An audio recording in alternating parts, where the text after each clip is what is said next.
Good evening, everyone.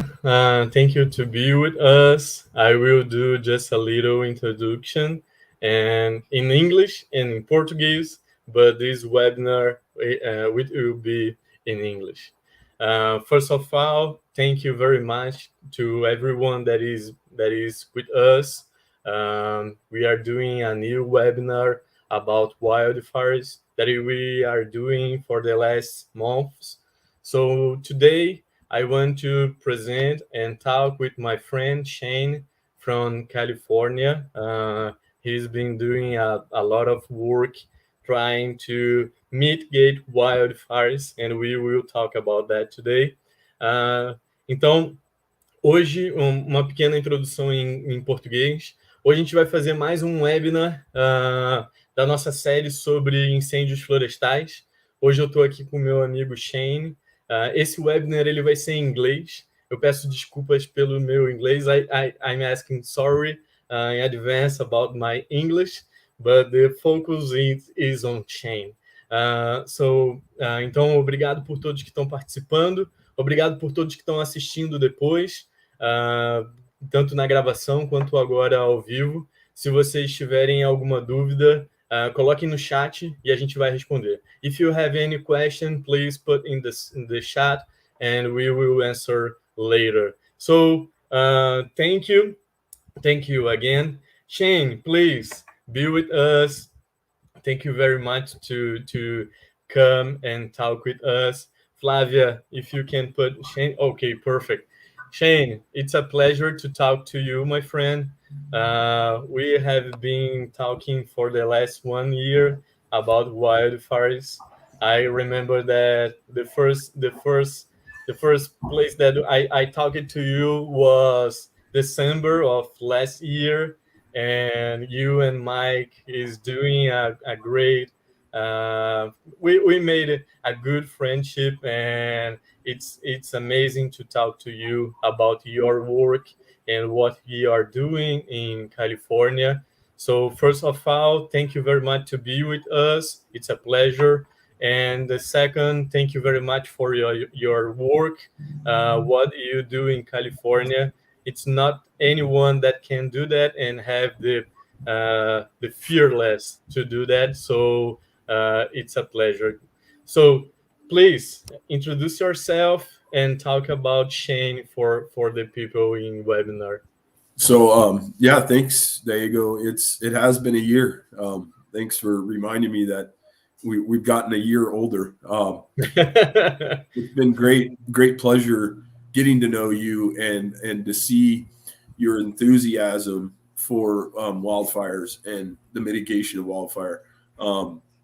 I applaud you and your team for what you guys are doing with the predictions of wildfire weathering, and I'm sure you'll talk about it later on. But how you guys predicted one of the fires within a county that's about 25-30 miles from us. So and I have to compliment you. Your English is amazing. If I remember last year we talked about that. Yeah. That if I had to try and speak Portuguese, I think I'd be in some really hard positions. But yeah, thank you. I appreciate you joining me. I think this is obviously a global event that we're dealing with when it comes to wildfires. You look at some of the latest wildfires that have happened in Morocco and some of those places, Spain, where people are trying to escape for their lives. And these are places that we would have never thought that you would have the type of wildfire events that they're having.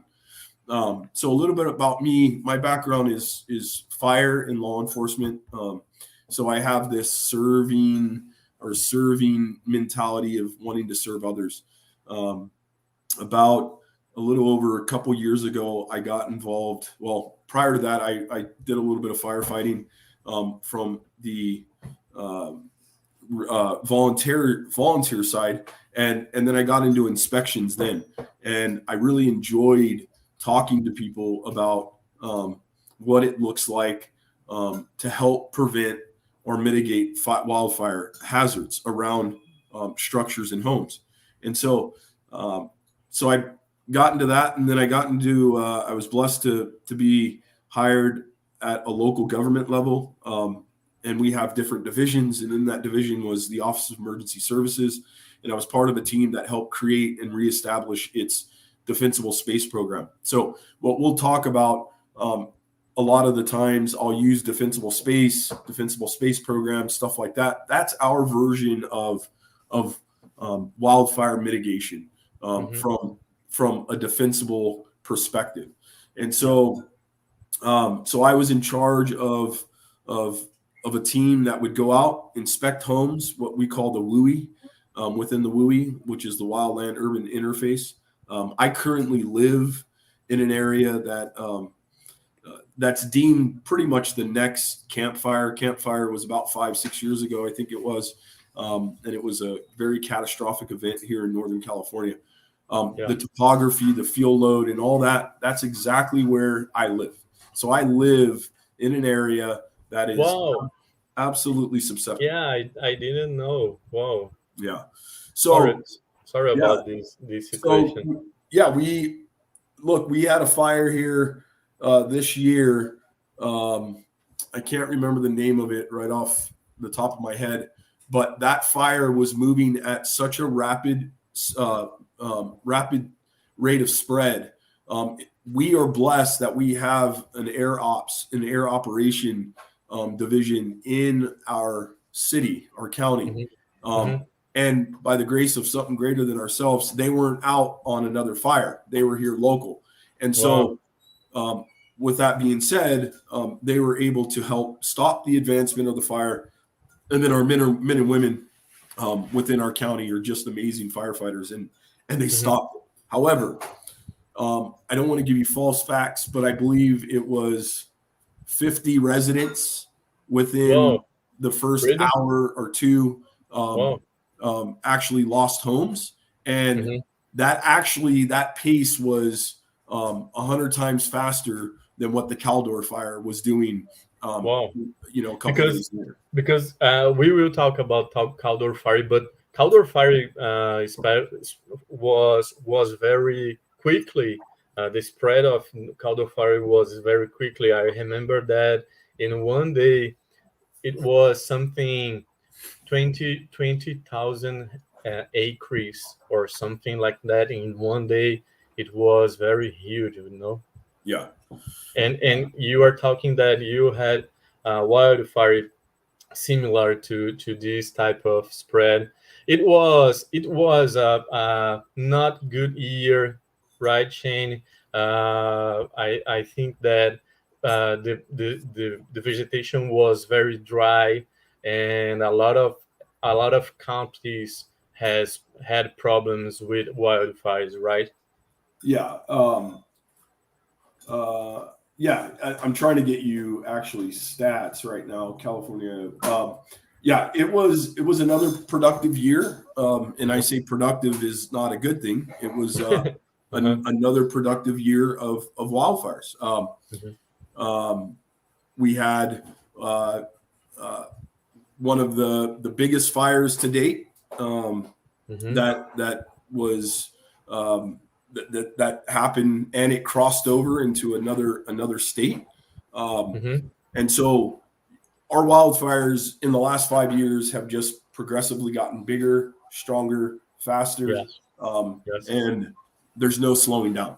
I'm not a weatherman, but about 2 months ago or so, we got a pretty good significant amount of rainfall here in the northern state, which in a sense shut down our fire season.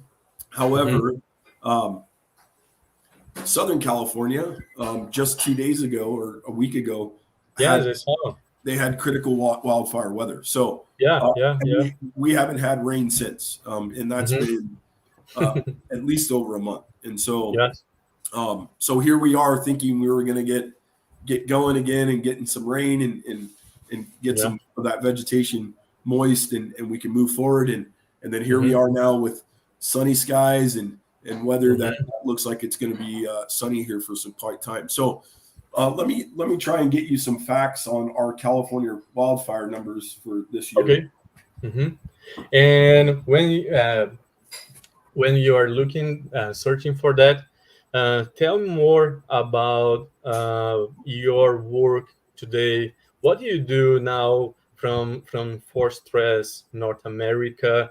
Talking more about this company that I know that it's a good company and has some products that is amazing for wildfire prevention and reaction. Yeah, that's a great question. Um, so what we met.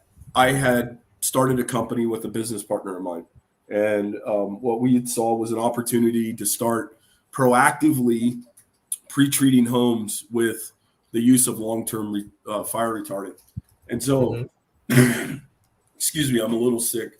Yeah, you told me yes. Yeah. So during that time, we started. My business partner at the time, he has 30 plus years in fire, and so we saw an opportunity, and that opportunity is we started a company, and over that time, I was blessed to accept a position with Fortress North America, and we are the next generation of long term fire retardant. Yeah, Our amazing. company is creating um, uh, the next generation of fire retardant that is got a great carbon footprint. It's better for Hmm. the environment. It's the Hmm. first company in 20 plus years to get approved by the United States Forest Service for Well, use. And so well, our congrats. goal is to create the best while keeping in mind the effects of the retardant that is having on our our ecosystem. And Hmm. so the members of Fortress, over 180 years of experience, Well, started to research, and hmm. they started to patent. And here we Hmm. are, 21 years later, being offered long-term fire retardant other than the competitors that are out there. So, with that being said, we offer most may know aerial firefighting. They drop a Hmm. red substance that comes out, and that Yes. is to try and maintain the wildfire within a perimeter. Hmm. And that's long-term retardant. So we offer Hmm. aerial long-term retardant, and then where I come in is I'm the regional manager for ground retardant sales. And Well, hmm. my experiences with ground retardant is now you can start to pre-treat homes um, Hmm. and pre-treat the vegetation around them with the use of long-term retardant. And Hmm. what uh, what that helps do is mitigate the threats of an ember cast. Hmm. That's one of the biggest threats of homes or structures that are igniting over here in the United States. I believe it's nationwide, but I can speak for what I know, and Hmm. that's Hmm. you get a good ember cast, 35, 40 mile an hour winds, and those embers are being projected almost 2 miles. Again, Wow. I use miles instead of Yeah, yeah, yeah. It's something metrics. like three Yeah, kilometers. Yes. yeah. Uh-huh. So Uh-huh. it can be projected 2 to 3 miles advanced in the fire, Hmm. and these little embers can either be like this, or they can be that big, or they can be even bigger. Um, Yes. they burn and they Hmm. land within what we call the 0 to 5 feet, and that's the immediate threat of structures, the 0 to 5 foot zone. Well. And over time, it heats up, and then it heats something, a plant Hmm. or whatever it may be. Next thing you know it, you got a house that's on fire, and Hmm. and then another loss to a structure. So, Yeah. well, our company is it's advanced. We just got another round of funding from a company called Compass Minerals, and Hmm. they just initial funding was $5 million. They just did an initial, or sorry, another investment of $45 million for a Wow. total of Amazing. 50 million in teaming up with our team to produce the next Hmm. generation of Wow. long-term fire Amazing. retardant. When we have here, Shane, a lot of people that work with forestry here in Brazil, Uh-huh. with eucalyptus and pinus, and they have a lot of extruders inside these this planting trees. And we know that these structures, they have danger of wildfires, like you said. Tell me more about how you can mitigate the risk of wildfire near from these homes and structures, and tell me like 2, 3, 5 things that you can do to mitigate risks about this. Great question. Let me give you just some incident information from Cal Fire. So Cal Fires are our state's biggest fire department. Yeah, amazing. We had 3 million, little over 3,083,507 acres burned. Mm-hmm. For 8,367 incidents. We had 3 fatalities, 3 loss of lives, and 3,629 structures that were destroyed during the 2021 wildfire season. With that being said, we roughly have there's about 3 to 4 million structures within the WUI area, the wildland urban interface. Mm-hmm. So going back to the initial question that you asked, so there's a couple things that have taken place, and one being building codes. Our building codes have significantly changed, and what now happens is they look at the material the home is built with. So obviously, if my home right now, my home's probably over 100 years old, so it's grandfathered. Okay, yeah. I mean, if it burns down, you're going to have to change everything. But right now, do I have to make any changes? I don't. Okay. Only do I have to make changes to the vegetation, because that's the law. With that being said, we break everything down on zones. So you have the 0 to 5 foot zone, zone 1, which is 0 to 5 is intermediate. It's the most critical zone out there. So it's 0. Zone 1 is 5 to 30 feet out, and then zone 2 goes 100 feet beyond. And there's actual studies now that are calling for about 200 feet of vegetation clearance. So I'll go on the homes. The homes now, you can do retrofitting of vents. You have vents in the eaves of structures which allow ventilation to homes. A lot of these vents are too big, and they're so big that that embers can penetrate the vents, and so what ends up happening is you don't see anything on fire. Everything looks good, but you got one of the ember casts that came in. Ember gets into the attic, one of the attic vents, and next thing you know it, you got a house fire. The fire is starting from the inside out. Well, so what has happened is there are companies out there that make fire-resistant and ember-resistant vents, and it's kind of a honeycomb mesh type, and then it's painted with a fire-resistant paint. And what happens is the mesh alone is about 1/16 inch of a screen, and that has been shown to not allow any type of penetration of embers. And then at a certain level or degree of temperature, the vent will melt shut, and that will keep from any flames penetrating the inside. So there's that. There's your gutters. One of the major issues with gutters is they don't have guards, and the gutters get full of debris. And so then again, you get an ember cast that comes in, and the embers land into the gutters. Next thing you know, you have a roof fire. So people are covering their gutters with their gutter guards. So you got ember vents, so vents from foundation, and vents that are up in the attic areas, and roof vents that are being changed out. You are having gutters being put in that have guards on them. The class of material that homes are being built now, if you go to re-roof, your home, you're using a Class A material that is fire resistant. Nothing is fireproof. Yes. I would argue that with the best. Everything has a combustible point at some point, but the more that you can do, having a concrete building compared to a building that's made out of cedar wood, there's a big difference. So building material has changed.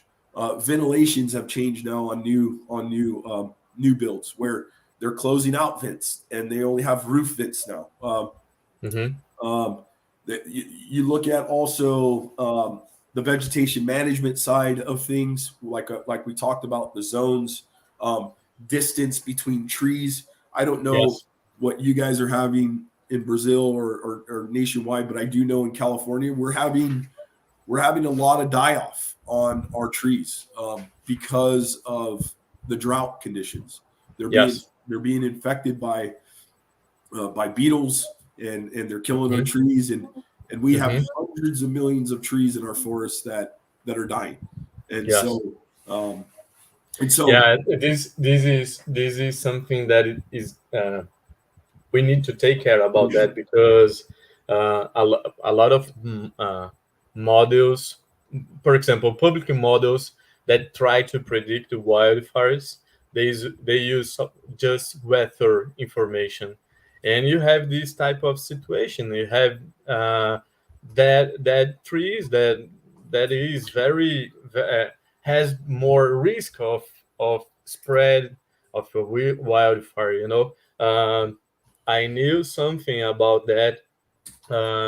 One incident last January, you had some spread calculation about the wildfire, but they didn't care about these dead trees, and they thought that you had a good force there, but it was dead, and that tree it's like gas. It's not a wall that you can trust, right? Yeah, no, no, you're absolutely right. I mean, our forest, and again, I'm more of the inspection guy and the use of long-term fire retardant guy. And I don't pretend to be a scientist or know anything about the forest, but I do know it's unhealthy, and I do know that we need to do a better job, all of us, at protecting our planet. And so, Shane, here in Brazil, I have a question. Here in Brazil, it's not every company that knows about retardant, and in some place like natural forests here in Brazil, you cannot throw retardant about because you need to be allowed to do that. So here in Brazil, maybe the companies don't know much about retardant. Can you explain the different types of retardant and the difference between water and retardant? Because I know that you throw retardant in some case and you throw water in other case. So if you can explain more about retardants, it will be good. So I'm going to do my best. I'm going to take my best shot here. Again, because this gets into scientific. Yeah, no problem. Be simple, because most of people that you are seeing this webinar don't understand. So if you are simple, it's better. Yeah. So great question. First and foremost, the process of becoming approved for the use of fire retardant is long and hard. Okay. And it's steadily changing. And so the use of fire retardant has been going on for about 60 years now, with little to no change. And the main competitor out there uses ammonia phosphate, and one of their selling points is that it's nutrients to the plants, and that's very true. But the problem is when you start to feed plants that you don't want, so like invasive plants or plants that are very, very flammable, and you're dropping this retardant and lots of it, you're feeding these plants, right? And the ammonia phosphate does have some issues with contaminating water and then being toxic towards aquatic life, and so there's that, and that's on the ammonia phosphate. We use the technology which is called mag chloride, and it's just a different form of salt. Ours does not. It's not plant food. It doesn't go on to feed the plants.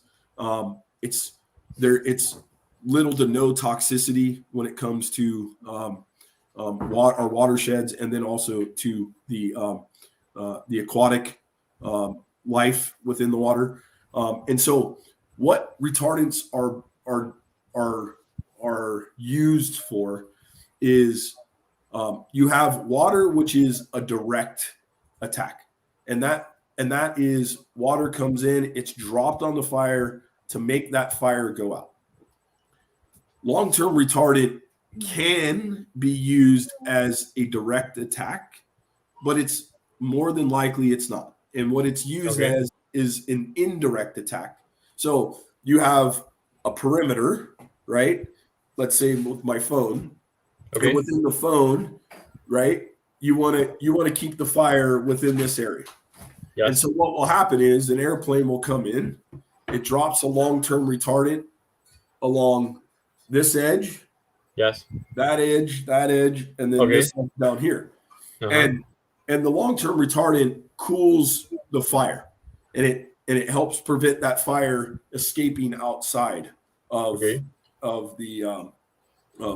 perimeter of the fire that's being fought. So that's kind of my easy way of explaining it. Our usage of wildfire long-term retardant in the airs has gone up significantly in the last 4 or 5 years.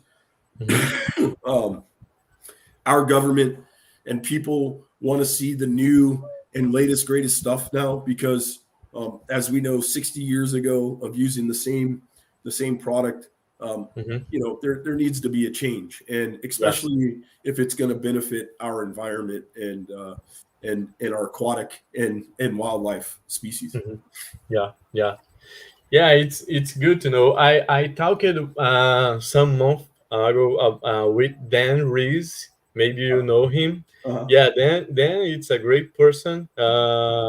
He usually to drive 747 doing this type of work, throwing retardant and water directly from wildfires, and he talked more about this situation and how is important to have this type of solution when you have a wildfire occurring.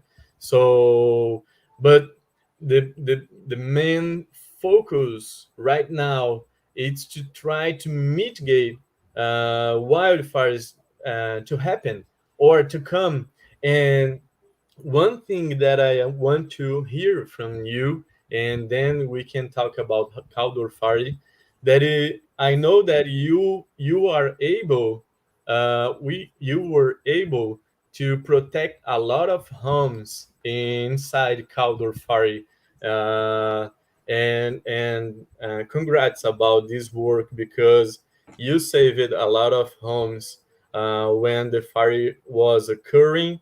I know that a lot of people did that, and a lot of constructions was in danger in Caldor Fire. And talk more about this situation when you went to inside Caldor Fire and combat not only wildfires, the fires, but protect homes from the fire that was coming. How was that? Yeah, it was. It was pretty much so real. to be there on the front lines, and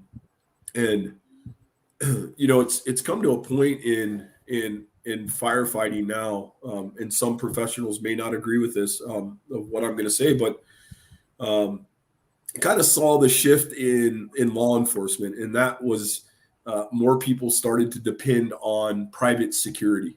And the private security part was because law enforcement just didn't have the resources to tackle on all the problems, and so you ended up having private security. Well, I'm here to say that I'm seeing this within the private fire side, and that is homeowners or insurance companies that are hiring outside vendors that have a wealth of knowledge, men and women that have served 40 plus years in our local or nationwide fire departments, that are coming out, and they're doing exactly what you just described, and that is using long-term retardant on and around on structures or around structures to help possibly save that structure from catching on fire. What I got to see was, communities that were very fortunate, because when we got there, the fire had come close and then went into a different direction. But I was seeing embers that were on wood decks right up next to the home, 0 to 5 feet, that were still burning. Wow.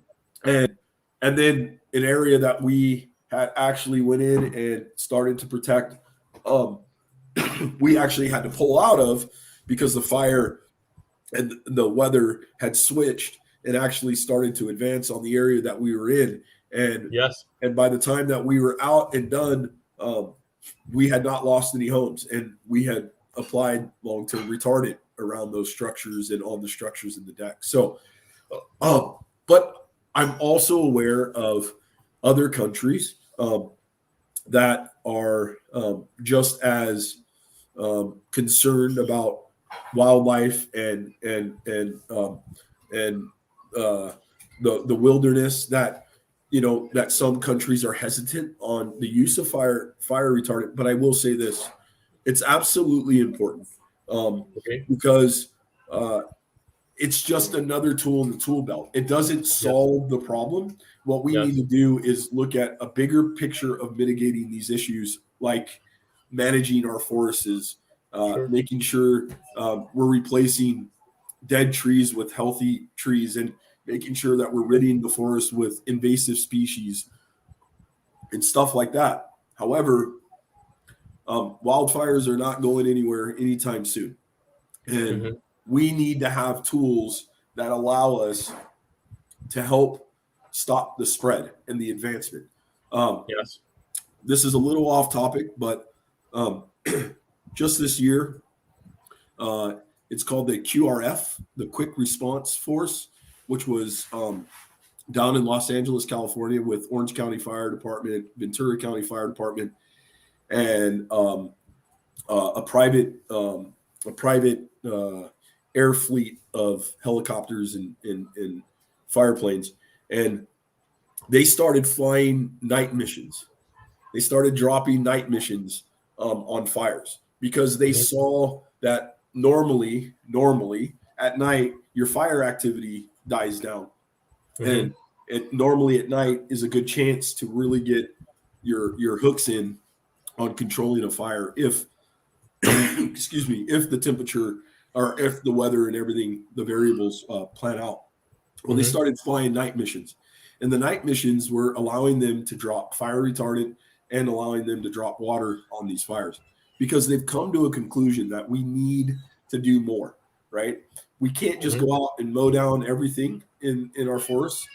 We can't, but we also need to do whatever we can to stop it from progressively moving like it has been, because there's been a lot of loss, and there's going to be more loss every year as the climate changes and droughts happen, and and ABC through D. So yes, it's a huge problem, and we don't see anything going better for the next year. So I think that your work and all the players that is trying to mitigate this problem, they have a huge importance, not only about economic, but from life save. When you had campfire, it was a tragic situation, right?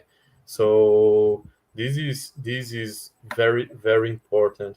Let's see a little bit about Caldor Fire. I have some slides here, and it's good to talk with you about this situation because we were talking about this every day when Caldor Fire was occurring, and we are able to deliver a lot of insights for Maurice and the guys from El Dorado County. The incident commander saw the insights. So Flavia, if you allow me to share my screen.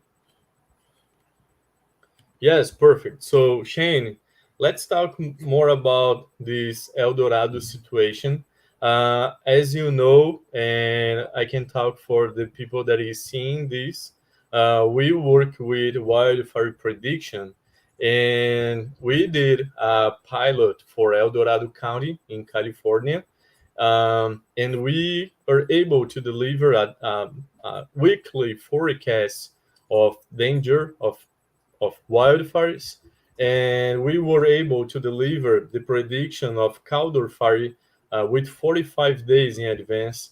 And it's good to talk about this situation because this is prevention. This is like the information that is needed for prevention. And this is my focus, and this is your focus, Shane.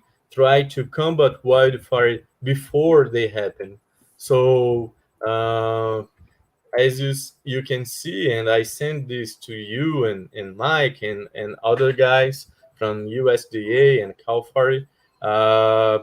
In the beginning of July, you had this critical point in the south, and these critical points that you have this circle, this white circle here.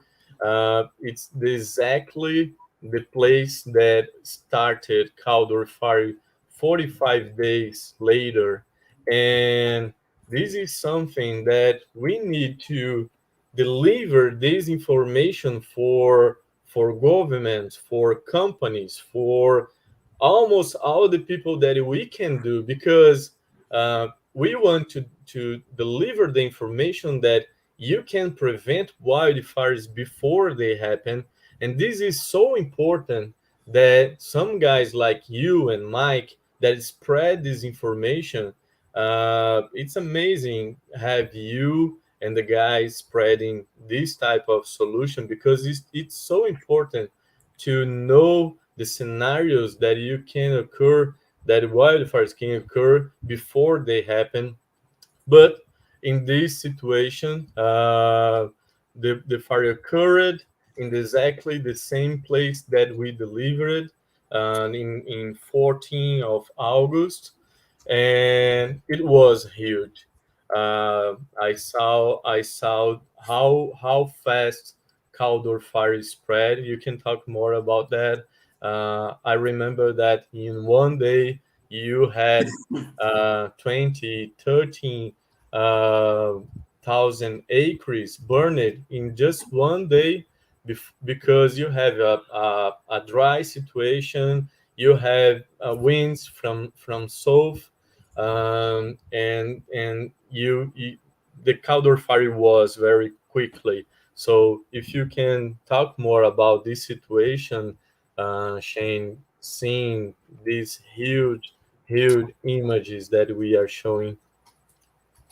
Yeah, and so with all due respect to the men and women that actually served on the Caldor Fire, I can only speak to really what I know on information that's provided to me.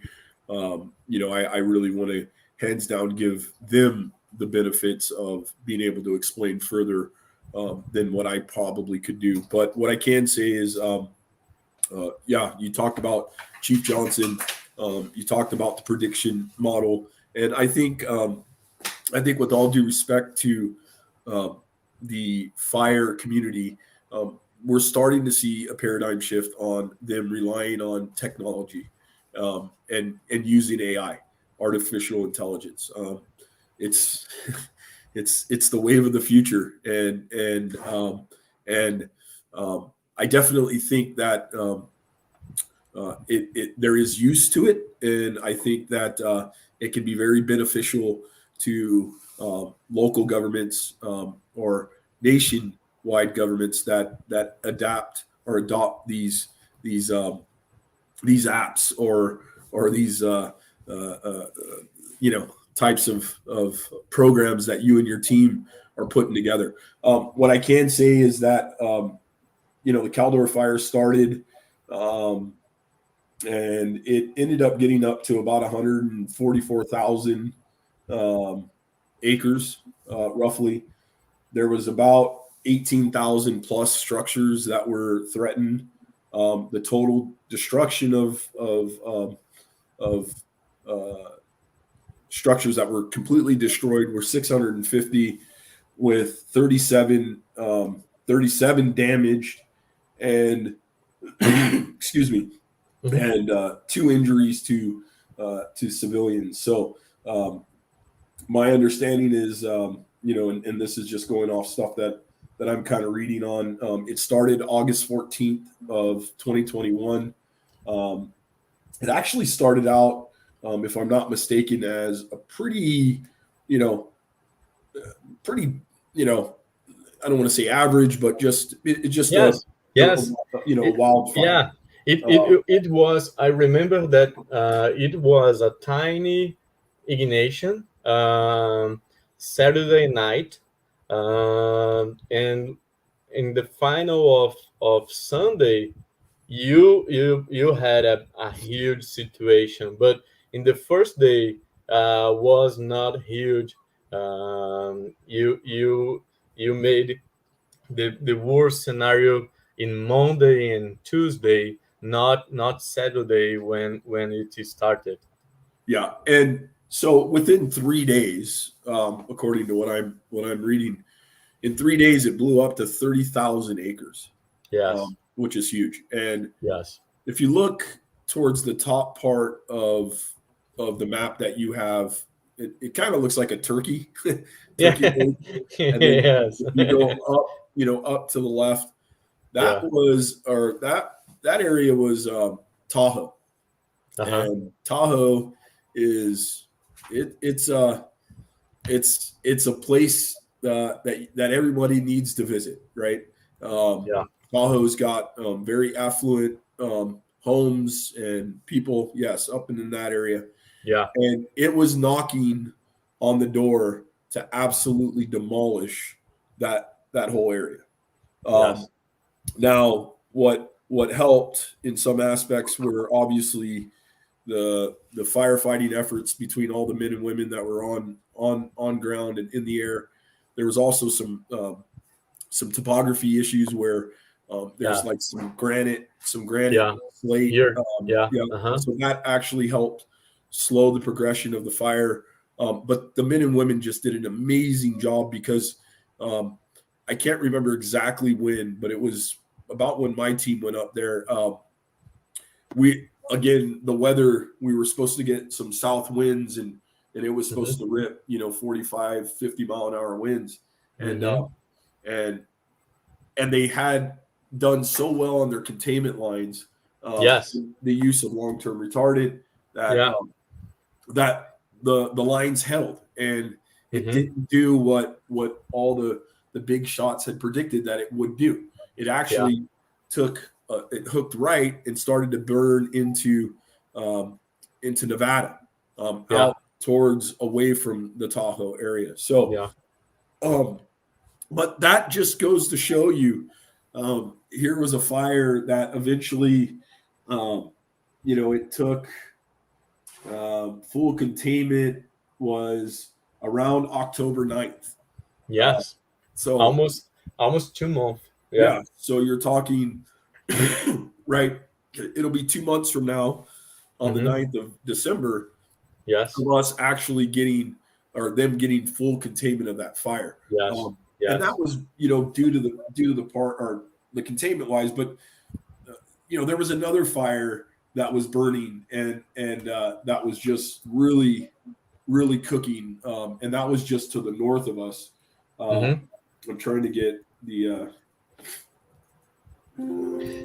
I remember, Shane, 2 weeks that was very intense. The second week that you had south winds, and remember that we talked about pollock pines and how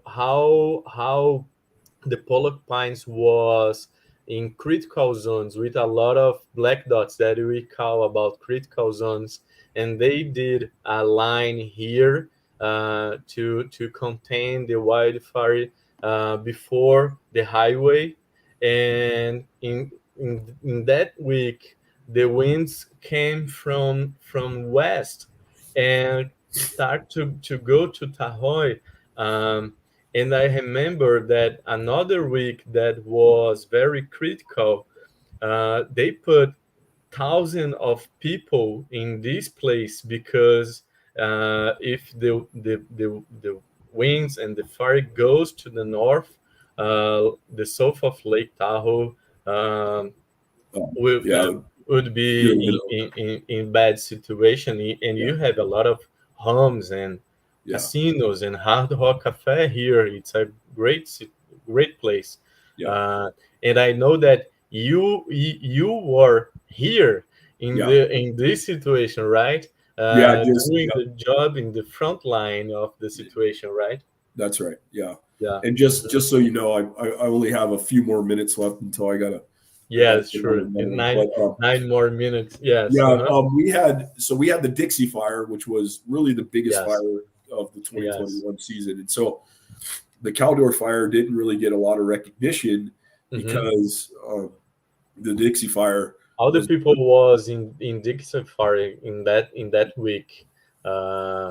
It was maybe the second largest wildfire from all in California, right?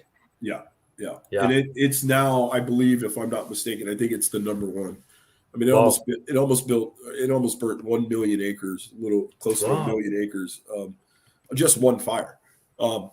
If you compared our stats from 2021 to 2020, I think we were off by maybe 100 or 500,000, maybe to 1 million acres. I think 2020 we did 4 million plus acres burned.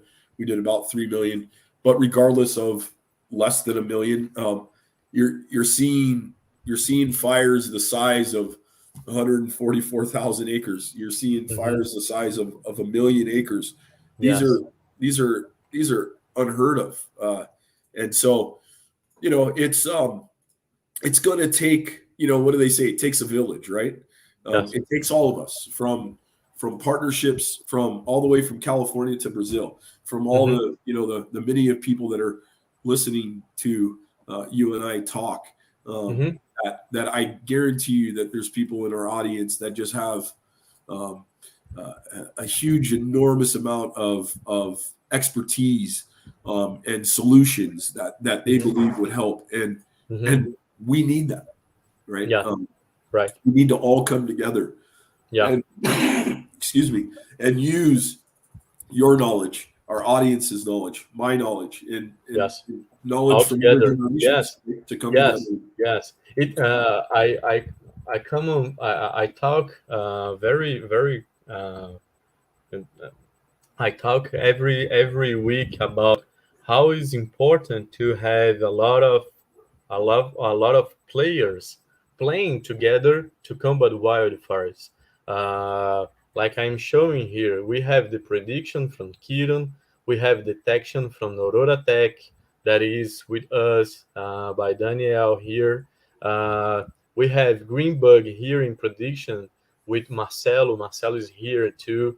In Terra, Zone Riven with reactions, spread calculation with Techno Silva, control, and you have Zone Riven to know where you can go, and we can calculate burn scar here in Keaton.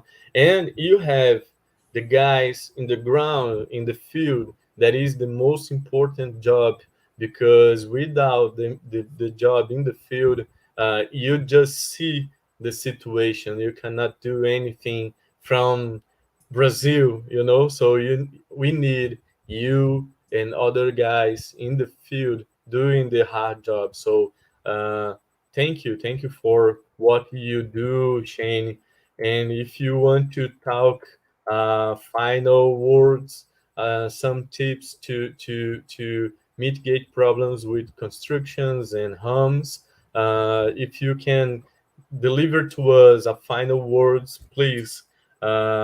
And just one last thing, we have a certificate for who is here with a webinar. So please click the link that we will show, and you can have the certificate. But Shane, please, and I just put your final, give me your words. And I put in the chat my contact info with my company. So if anyone wants to find out more about the long-term retardant, if they want to partner up, see if we can penetrate the market in Brazil or nationwide, we're here to talk. So I think obviously speaking about our rules and regulations here in California, the only thing I can say is the number one thing is what we call situational awareness, and that is being aware of your surroundings. Obviously, changing out your vents and adhering to your local fire codes and local county codes. That's the first thing I'm going to start there. But know your fire departments. Know where you're at. Know who you're connected with. Have what we call your favorite five people in your phone that you can contact immediately, that they can check up on you. But knowing where you are at any given time, know when fire season's in, call it in. You smell smoke, call it in. Be proactive, right? Take care of the area around your homes, and then more importantly, it's coming together as a team and really doing this together. So well, I thank you, Diego. I gotta get going, but I thank you for your time. Shane, it was a pleasure, man. Thank you very much to be with us. Thank you for your work. Give my good work to Mike, hugging Mike and other guys. And thank you very much. Thank you everyone to be with us. This is one more webinar about wildfire mitigation and prevention. So be with us. Be with us in LinkedIn and other our site and blog. Thank you very much, Shane. It is a pleasure to be with you, my friend. Be better. Stay safe, and we talk more. Pessoal, muito obrigado a todos que participaram. Obrigado mesmo. Uma boa semana para vocês, uma boa noite, bom descanso. Até mais. Um abração.